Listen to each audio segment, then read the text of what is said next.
Bonjour à toutes et à tous, c'est Manuel Correa. Dans cette vidéo, je vais vous montrer comment faire une ombre longue dans Photoshop. Alors j'ai divisé en deux cette vidéo. Je montre dans un premier temps comment le faire avec une version de Photoshop récente et ensuite à la fin de la vidéo, je vous montre comment pouvoir le faire avec une version un peu plus ancienne de Photoshop, comme par exemple Photoshop C6. Alors je rappelle bien que cette vidéo s'inscrit dans une formation longue dans laquelle je montre en détail les effets dans Photoshop. C'est pour ça que je passe un peu vite sur certaines notions car elles sont censées avoir déjà été assimilées. Donc si vous débutez sur Photoshop ou si vous tombez par hasard sur cette vidéo, je vous invite à regarder dans la playlist les notions que vous ne connaissez pas, et si vous avez des questions, bien sûr, vous pouvez le faire dans les commentaires ou sur mon Discord, je vous mets le lien dans la description.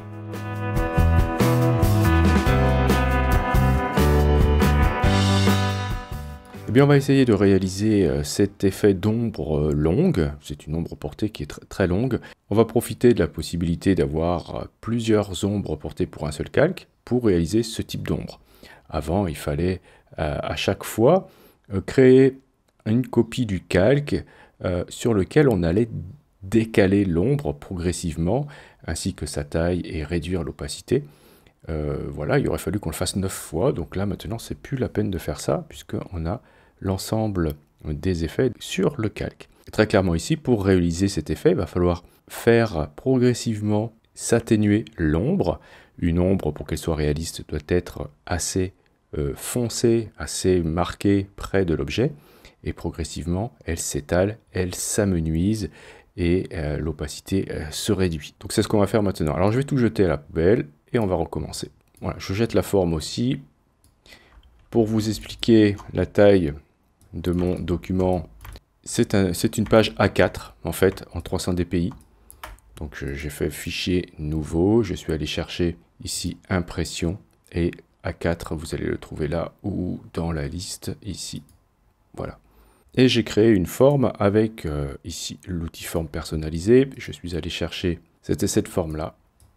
Ok, donc je la pose avec une taille d'environ 1000 pixels. Voilà, c'est important qu'on ait les mêmes tailles, sinon vous n'obtiendrez pas forcément le même résultat que moi avec les paramètres que je vais vous donner. Et je vais donc commencer par ajouter un effet d'ombre portée.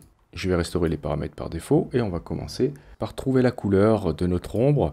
Donc je clique sur le rectangle ici, puis je vais aller choisir une couleur un peu bleutée, un peu bleu foncé comme cela. On va dire ça, donc c'est du 5 en rouge, 25 en vert et 73 en bleu. Et je vais ici garder le mode de fusion produit. L'opacité, je vais commencer avec une forte opacité puisque l'ombre proche de l'objet est très foncée, donc je vais mettre ici 95. L'angle pour l'instant, je m'en fiche un peu, je vais le laisser ici à 123. Je coche bien sûr utiliser l'éclairage global. La distance, je vais commencer à l'éloigner un tout petit peu.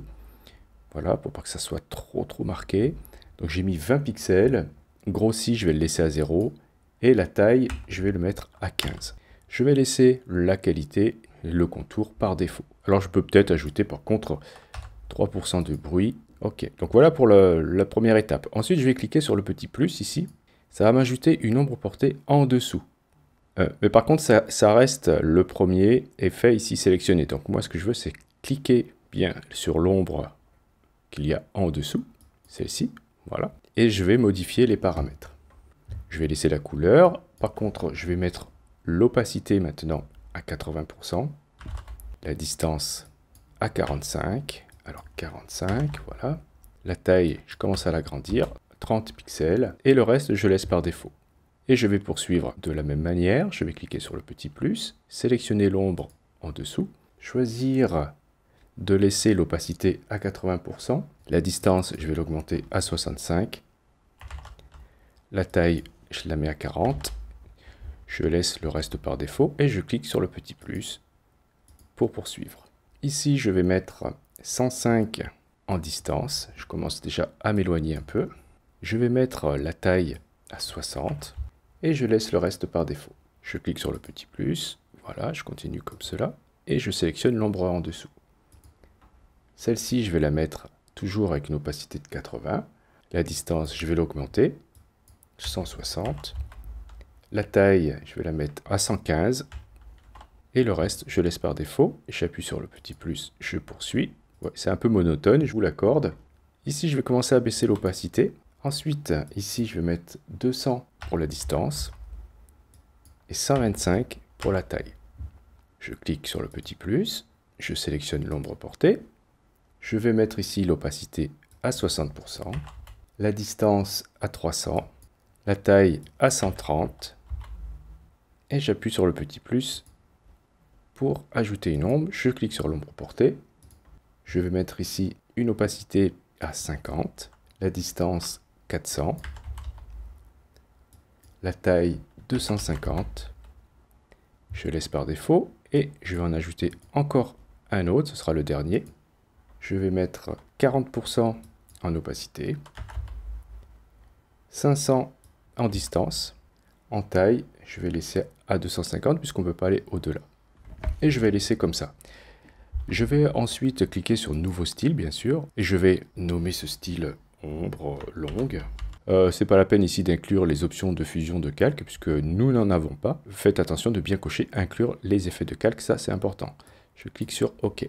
Donc ce qui est pas mal ici, c'est que je vais dézoomer un petit peu, je vais vous montrer. Vu qu'ici on a l'angle qui utilise l'éclairage global, si je modifie l'angle, vous allez voir que voilà, on va avoir, vous voyez, on a un effet de 3D qui est quand même sympa.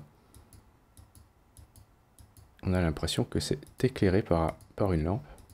Ensuite, vous pouvez le tester sur d'autres formes ou d'autres calques. Bah, tenez, par exemple, si je crée un calque vide, que je prends l'outil pinceau avec une forme ronde, on va dire voilà, à peu près cette taille dans les 150 pixels. Je vais cliquer ici sur le pinceau pour ouvrir les paramètres de forme. Et je vais mettre un petit peu de dynamique de forme. J'ai mis ici la variation à 100%.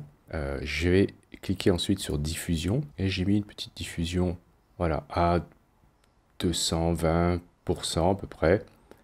Et au niveau de forme de la pointe ici, j'ai augmenté le pas.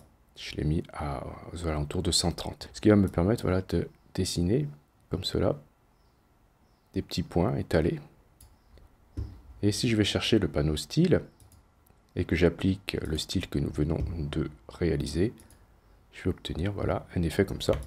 Intéressant. Et bien sûr, vous pourrez le tester sur n'importe quoi d'autre comme forme ou comme texte. Alors, on va l'essayer sur du texte. Voyons voir ce que ça fait sur le texte. Voilà. Alors après, bien sûr, vous pourrez modifier, si vous le voulez, l'opacité. Il faudra reprendre par contre chaque ombre. Vous pourrez modifier la couleur. Mais encore une fois, il faudra le faire pour chacun des effets.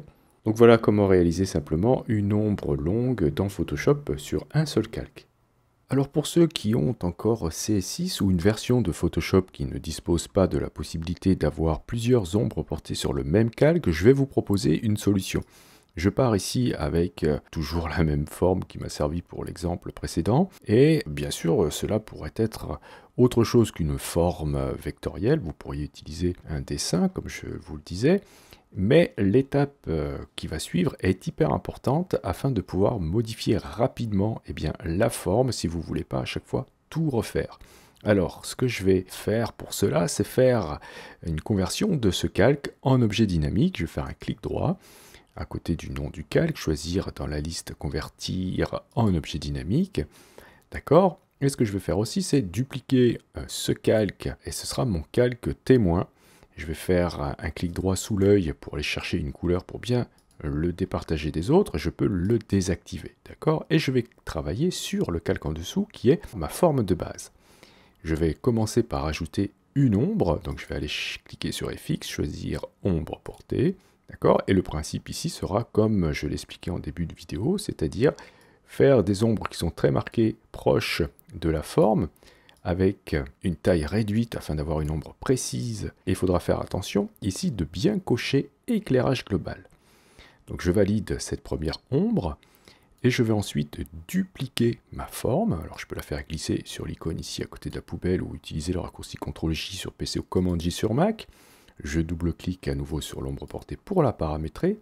J'augmente sa distance.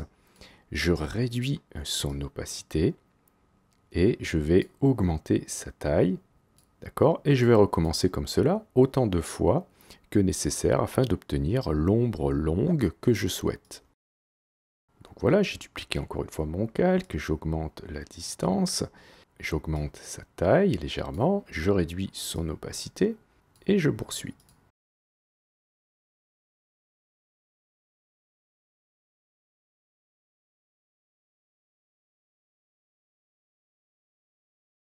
Très bien, on va dire que je suis satisfait de cette ombre. Ce que je vais faire maintenant, c'est sélectionner tous les calques de forme qui ont une ombre, sauf celle que j'ai ici labellisée en rouge. Ok, je sélectionne tous ces calques, je vais les grouper, hein, donc avec CTRL-G sur PC ou Command-G sur Mac, ça me fait un groupe que je vais appeler ombre longue. Et ce qui va m'intéresser ici, ensuite, si je souhaite changer cette forme, au lieu de le faire bien, pour tous les calques de forme ici présents dans ce groupe, puisque j'ai ici un objet dynamique qui est le même que la forme qu'il y a dans la liste ici de mon groupe, eh bien, il suffira de double-cliquer sur cet objet dynamique pour ensuite mettre ce que je veux ici afin de lui faire appliquer l'ombre portée définie. Par exemple, si je souhaite une autre forme, je peux prendre ici, par exemple, l'outil forme personnalisée, aller choisir, pourquoi pas, voilà, un cœur. Ok, et désactiver ici l'autre calque, je pourrais même le supprimer, je n'oublie pas de fermer cet objet dynamique et de l'enregistrer, et si je retourne dans mon autre document, eh bien je vais avoir l'ombre portée sur le cœur. D'accord? Je ne suis pas obligé d'avoir des formes comme cela, je pourrais très bien ajouter du texte, je prends l'outil texte, ok, voilà, j'écris ce mot qui est très long, il dépasse un petit peu de mon image, je fais image, tout faire apparaître, voilà, donc je vois tout le texte, je peux cacher le cœur, fermer mon document et l'enregistrer, et lorsque je vais retourner dans mon document, voilà, j'ai mon texte. Alors il faut que je le décale quand même, voilà, ici. Donc voilà ce que vous pouvez faire si vous disposez par exemple de Photoshop CS6. Je vous remercie d'avoir suivi cette vidéo. Si vous avez des questions, comme je le disais au début de la vidéo, eh bien vous pouvez le faire dans les commentaires ou sur mon Discord. Si vous avez aimé, vous pouvez cliquer sur j'aime, c'est hyper important pour le référencement de la chaîne. Vous pouvez aussi partager la vidéo. Si vous souhaitez soutenir mes formations, vous pouvez cliquer sur le lien Utip présent dans la description de la vidéo.